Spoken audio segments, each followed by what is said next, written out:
Good morning and welcome to Capitan Morgan's War Games.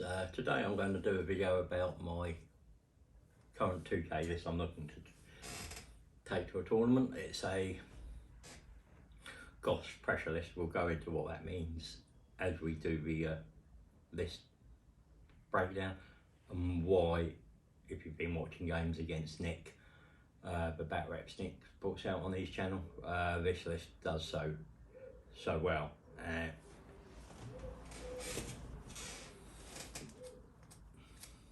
Right, so first off, before we get into the main subject, please hit the like button, press the subscribe button, and share. Come and comment on the videos and tell me your thoughts and etc. And because I always like discussing and talking back and forth between us. Right, so without further ado, let's get into the main subject.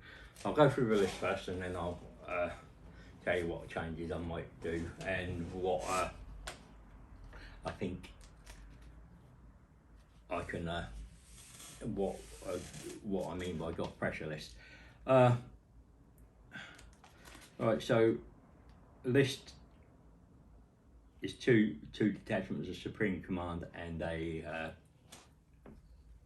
battalion. Gaz and Makari are in the Supreme Command, and Gaz is important to the list, and I'll explain why in a little while. I'll give him the Warlord trait. The goff one. So that's Gaz, and then we, as I said, we get Makari. In the clan, in the battalion, we have Beast Boss on Squigasaur. He has head killers what kill Chopper, and he gets the Big Boss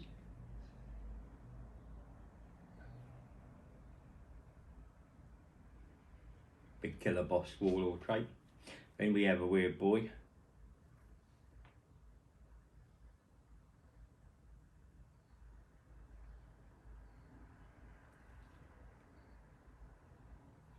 And he's got the Weird Boy staff. I've got another Weird Boy in here at the moment, but I'm thinking about dropping him and putting in 2 units of Gretchen. He's in there at the moment to do psychic interrogation or psych, but I might drop it. We'll see. Beast Snagger Boys, unit of 10 with a bump gun and power snapper. Beast Snagger Boys exactly the same. Then a unit of 20 boys. The Knob got a power claw. Then I've got a unit of 3 Boom Decker Snazwagons. Then I've got a Knob on Smasher Squig. I can give him Brutal but Cunning, that leaves me within the 0 command points, which I might do, or no, it'll leave me on 1 command point. And if I gave him an extra relic, it would leave me on the 0 command points. But then I've got 6 wall bikers and a knob on boss knob on wall bike. Then we go into a heavy support. I've got the battle wagon. He's got the death rollers. He's got fortress on wheels and the lobber. The fortress on wheel gives him a 5+ in bowl save. I've got a kill rig. Put squig tyres on the kill rig just for fun.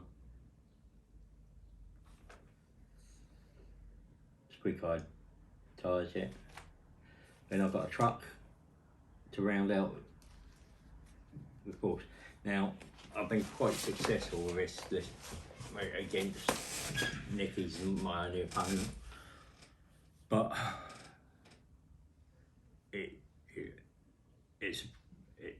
probably the best way to go, goff pressureless. So what does that mean? Well, it means I'm putting pressure on my opponent and giving him multiple threats to deal with very quickly.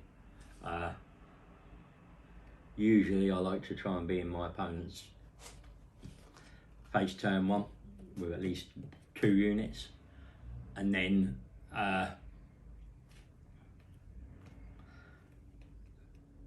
basically my turn goes movement, psychic, shooting, charge, turn one, and then fight. Then my opponent's having to deal with those immediate threats in front of him on the first. I might get 2 units to charge on first turn if I'm lucky. It varies from game to game.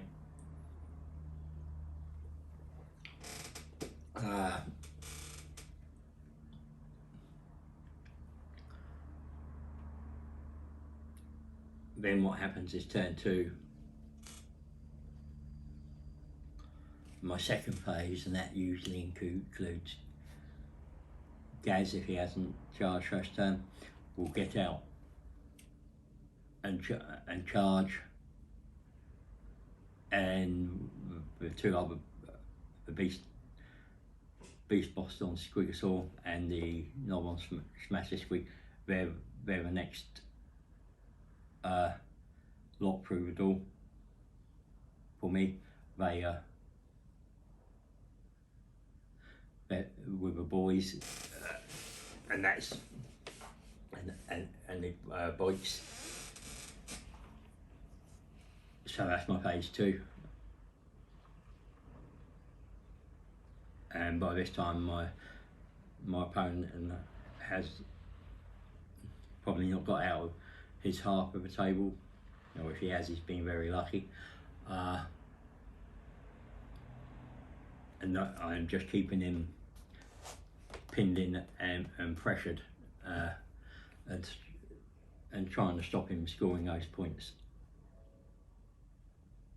And then come turn 3, turn 3 is probably my last real turn in terms of significant damage. After that, I'm holding on and just trying to make sure I limit my opponent's point scoring abilities to round out the game. Now, I've only played it against Necrons. I theorised this against Space Marines and etc. And if I do the goff, when Gaz calls the war, all my vehicles and bikes and that get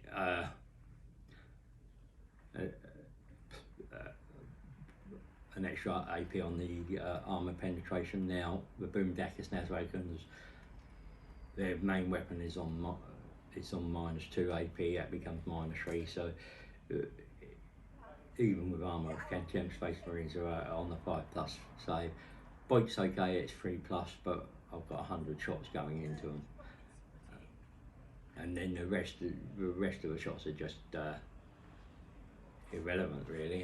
They're just there for just to help chip away if I can. They don't do much, but they are just to chip away and be a nuisance rather than anything else.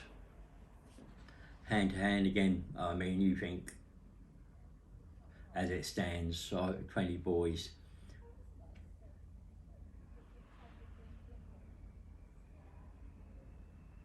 I am getting 4 attacks out of minimum, and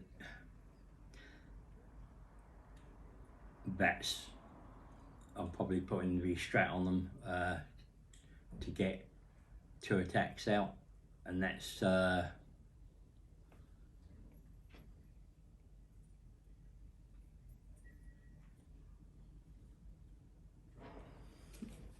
that makes it sort of, you're looking closer to 80 attacks. 50, 19 plus 4, 40 plus 76 plus the knobs, just over 80 attacks on the wall. So it's similar with a wall bike, because they've and it's a volume of attacks going in, just making your opponent keep making a volume of saves. It puts a stress point on their dice rolling. They can't keep making those saves. And then, as I said, turn 2, when Gaz comes out, he's just obliterating squads by himself. Makari's in there just to give you feel no pain and be a pain in the arse. For Kilrick, if he lasts past turn 2, he's lucky, but he's there for first turn damage to get my one of my units of beast snagger boys a little bit closer to where I need to. He's also there to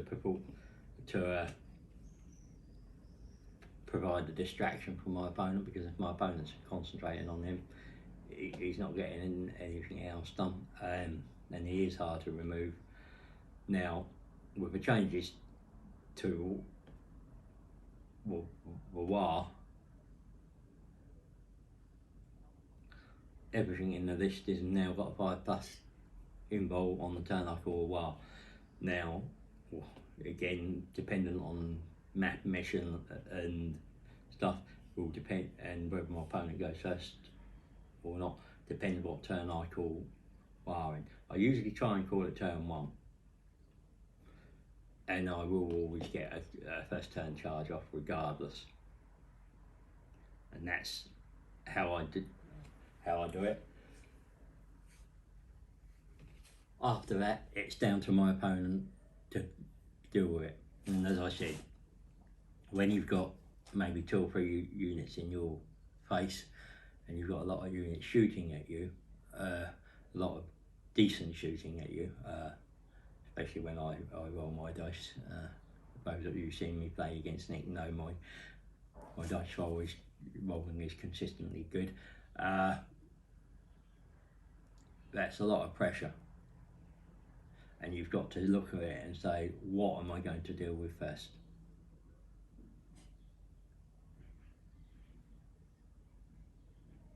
And that's why I think these type of lists for orcs will prevail, because it's the fact that you've got multiple threats, and you can't deal with every single threat immediately. And by the time you deal with 1 or 2, you've got another 2 or 3 in your face, and that's the list, how the list is designed, just to 2 or 3 waves of threats. After you get through them, there's not much left, but by that point the game is over, or should be over for your opponent. They won't have much left, or they'll have been pinned, and no limited scoring during those turns, that they have to go out and try and start scoring turns 4 and 5 to try and make that up. And in most cases, game is over by that point.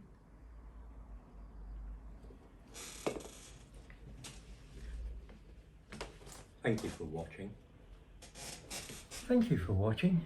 If you have enjoyed, please hit the like button, press the subscribe button, and hit the bell button to stay up to date with all my content. Also feel free to share anything you've enjoyed. Remember, everybody knows the dice are loaded.